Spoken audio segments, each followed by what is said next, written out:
You on my mind a lot. Don't need no time watch. I don't know how I got you in my pocket spot. Yeah, that's babe, need you every day. You like my oxygen. Make it seem like the barging down. Got my heart no barging in. From the bed to the floor to the couch. Might wake the neighbors up. Break you in and break you out. In the end, we're gonna make it. Here we are again with another episode of All Time High. Dionna, how are you doing? I'm doing good. You're making it I'm looking at the live. I was like, did we do it again? We are sitting here on the precipice of day 2 of the NFL draft. And, Oh, yeah. as we're thinking about one of the big stories that came out of day 1, it was what did not happen. And I'd like to know, do you know Deion Sanders? Heard of him? Oh, do I know? Yeah, right? Because growing up, my name is Dionna. So I'd be like, oh, my name is Dionna. And they'd be like, oh, like Deion Sanders. And it's like, no, nothing like Deion Sanders. So I guess Yeah. this is the Deonna Sanders episode, to be fair. Because what did not happen was in day 1 of the NFL draft, they only do the first round picks. Right. And so Deion's son, Shadur Sanders, who had a great season at University of Colorado, Yep. ended up not getting drafted on day 1. At different points in time, he was forecasted to be the number 1 overall pick. Uh-oh. So we're kind of shocked. Deion said he wouldn't play for certain teams. Allegedly, he skipped a few workouts. He also wasn't as friendly in interviews with teams that he didn't want to play for. Oh. And then it leaked out that he kind of had a bad attitude, even though he was one of the team leaders, in such a way that it was like, do you really want to play with this guy? And you know how key quarterback position is. Yeah. I will say, I'm not Deion Sanders, but I probably could have coached as well as he did. Just kidding. I'm just kidding. That's not true. He's way better in every way than I am at football. But NFL don't play around, and I think that's. You see it. There was an entire show of Ballers about how the NFL don't play around, and they walk the line on things. They want you to be professional. They don't want bad stories. They don't want bad attitudes. They have to deal with enough drama queens. So if you come to the table acting like you're something special, they're going to humble you real fast because you're not the NFL. Yeah, and what I think some of that conversation has started to evolve because it's not the NFL, but there is the NIL. And so what happens is the athletes are staying a little bit longer, making a little bit more money at the collegiate level. Before it was under the table. Now it's part of the negotiation. Yep. They have people making literally, 2 to 4 to 5 million. And if you could actually play and be a superstar at a collegiate level, would you stay and play for money or go to the pros and fast forward in the cycle to a place where you may not be the guy anymore? Yeah. It's a different level for sure. Yep. Yeah, I'm for it. I think these guys, they go out, they put, I've worked in sports ever since I've been in the military, and my specialty is more MMA, but I love football very much.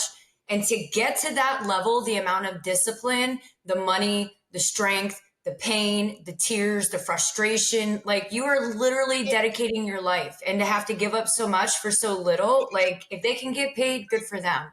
But we see it come back and bite people too, right? They get a little greedy and they're like, no, you paying me. And they're going to humble you. They're going to show you. Yes. And like I said, one of the big things about the NFL that is different now is this graduating class has been able to benefit from NIL. And you might be thinking at this point, how are they going to tie this back to cryptocurrency? Oh, but wait, no more. You will see here as I share my screen that this month, there have been new rules that have impacted the use of cryptocurrency in NIL deals. People are starting to get paid in cryptocurrency. Let me cut to the chase, to the conclusion. Basically, fresh opportunities for college athletes. It's a major step into modern finance, and it brings new ways for the athletes to make money. In fact, are you ready for what's going on at USC? This is a little bit further back. But just like the Seattle Seahawk who took his payment in Bitcoin, here we go. Yes. Mateo, I don't know how to say his last name, so I'm going to skip that. but he's a 4-star linebacker. He's signed a deal. He's going to be paid in the Bitcoin app via Strike. I thought you were going to say his management company was named 21. I mean, you laugh, but this doesn't. It's probably true. I mean, it's inevitable, right? Like you're always thinking a step ahead, and there you are again. There you go again, in a good way. I mean, because it does seem inevitable.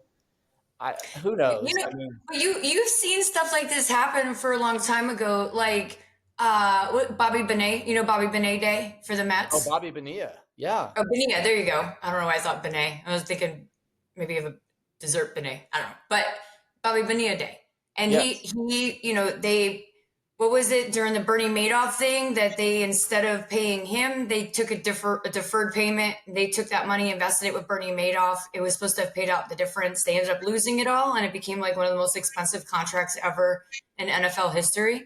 So, I mean, if anything, again, you just go back to here's a new asset class. We're going to leverage this to make money off of it. I think that kid is genius to take it all in crypto. Yeah, why not? Look at this. You were kidding. You're kidding, or at least I thought you were, but you weren't.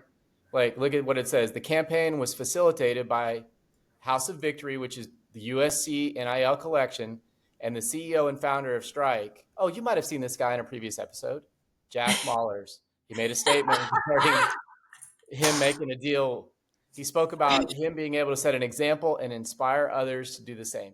I'm just saying, listen, if anybody wants to hire me, I'm telling you. Available.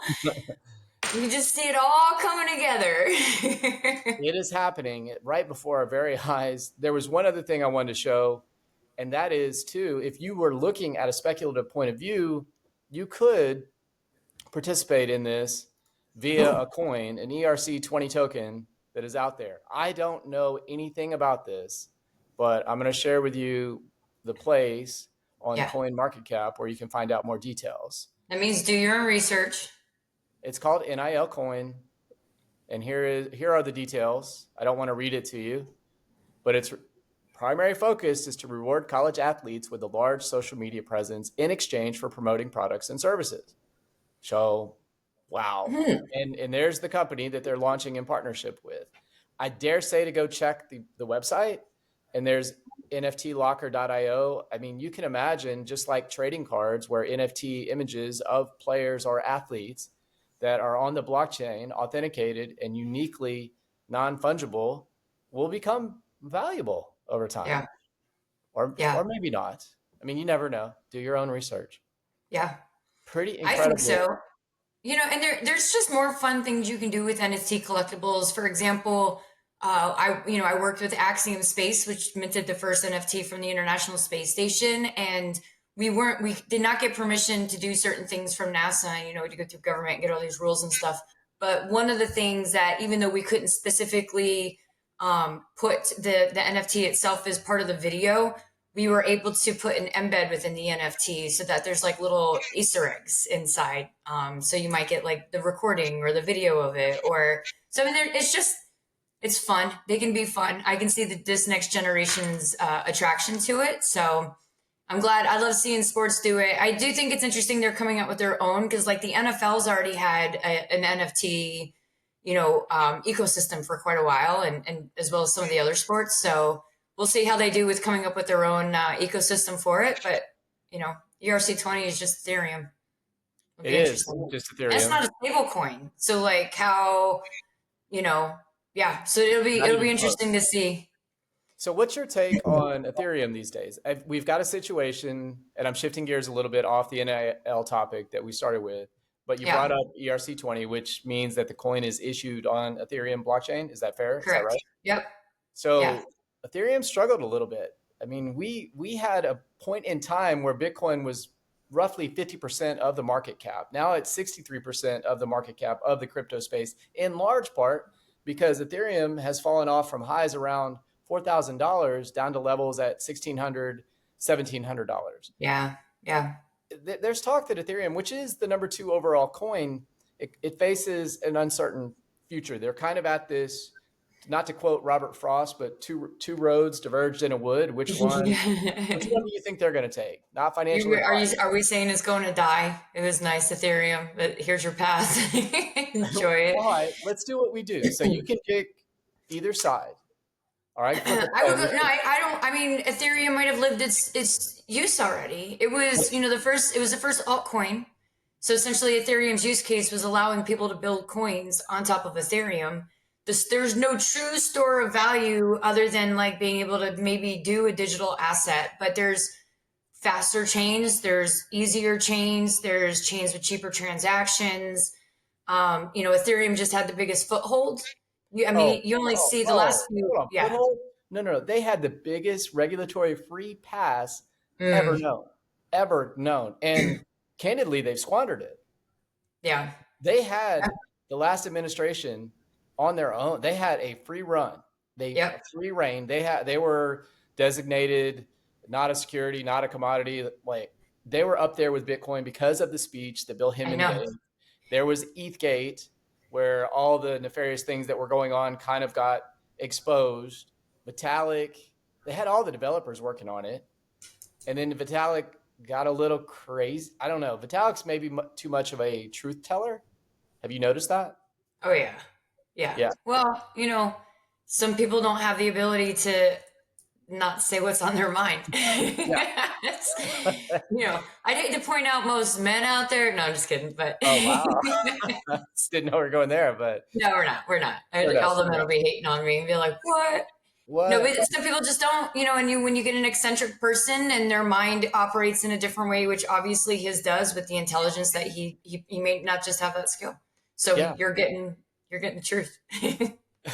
So as we look at what they've got going on, one of the brilliant things they did, to give them credit, was they charged gas fees as part of the transactional process. So you were using it to move in and out of different transactions, which happens whether we know it or not with MasterCard and Visa, American Express, Discover, all of them. Yep. Those fees at the time could range as high as $50 or $70 per transaction. Now there are other places where those fees on, let's say, Solana, or Hedera, are less than, closer to a penny than they are $50, $70. Yeah. And I know verifiably that XRP on the ledger, those transactions are well less than 1 cent, under 1 cent. So you're talking, but they were getting that money for a long time. Yes. Which is why they went to $4,000 per token. Do you see? So pick the side. We'll debate. You can tell me which side I'm going to be on, and you pick the other. That they live or die. Not to be too dramatic, but a strong position. I mean, I'll go with the die.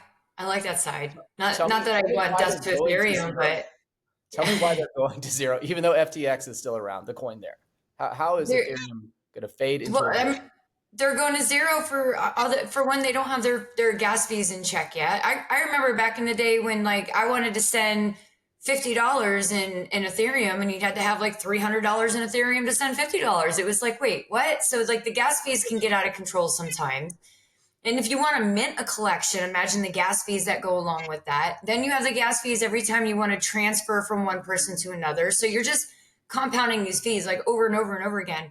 It's slower. The utility was only to build other coins and there's networks now that are taking over faster, like Solana, or I think Polygon's still around. You know what I mean? These ones that the gas fees are, so they're just outdated technology. They need to come back, reiterate, and improvise, come up with a better use case. Even you say, blockchain's all over business. It's just not necessarily crypto, and it's not necessarily all the open source networks out there that aren't the best and reliable. You have very private chains. You have big companies building blockchain. So we all know the use cases there. I think Ethereum's just outlived its case of making coins because there's better options on the market. Fair enough. Do you want me to give you my take on why it's going to go to the moon again? I do. Yeah. All right. Send me to the moon. I may not be investing accordingly, but if I were to argue that case, not financial advice, I would tell you that the huge advantage that they had from the regulatory free pass, they have an inordinate amount of developers. One of the things that Bitcoin gained a benefit from was having miners who are paid as the cryptocurrency is hashed and the numbers kind of match up and the coin is created. There's a percentage of that creation that goes to the miners. That's why those companies have so many mining, so much compute power.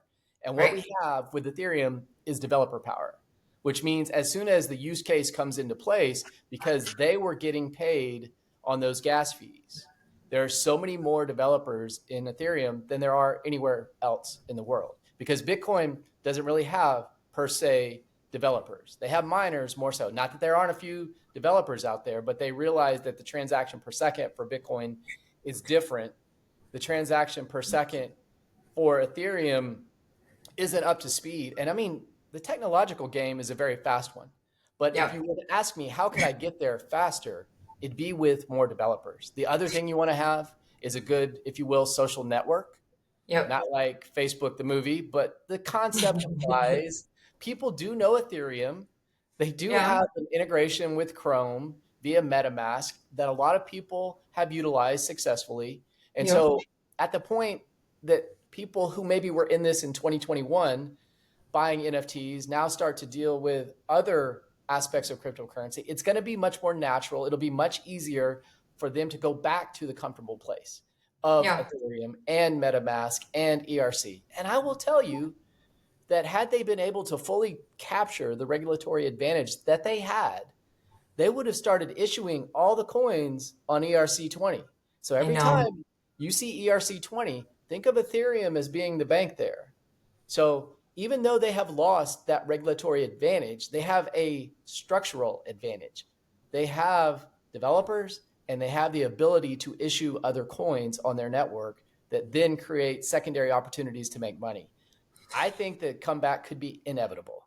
You know, can I counter that again too? Yeah, of course. So I think the argument that the way to get ahead is to have more developers, because I actually don't agree with that.